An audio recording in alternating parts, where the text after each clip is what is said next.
This past week, Anne and I took Julie, our younger daughter, and moved her into her college dorm, her dorm at Wofford, that rite of passage.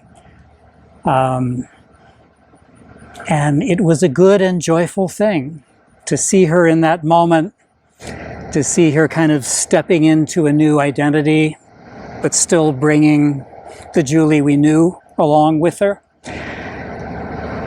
It's also one of those good and joyful things where there's a little tinge of maybe sadness that goes with it when you look at this young woman and think of the little girl.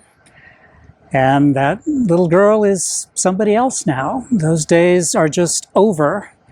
And so, like all parents, there's some joy and there's some sadness.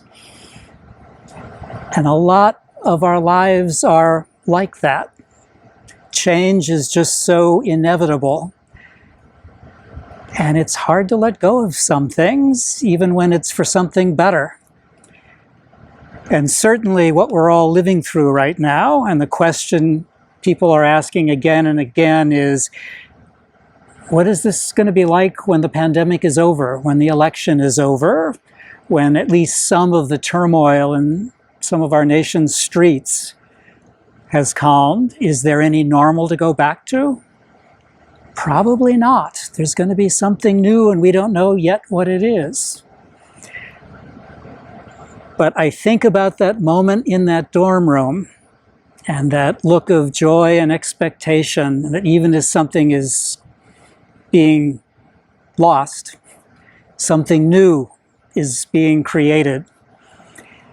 And our faith teaches us that is not just an event here, an event there. That's what our life is. A life in Christ is a life in change, and it is becoming new, not getting old, not wearing out. Our bodies may be doing that, but we as Christians have a promise of something more. The Apostle Paul, in his second letter to the Corinthians, which is not a happy letter. Things are going really, really badly for him.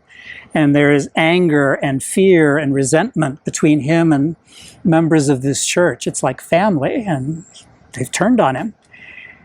In that space, though, he writes to them and says, if anyone is in Christ, there is a new creation.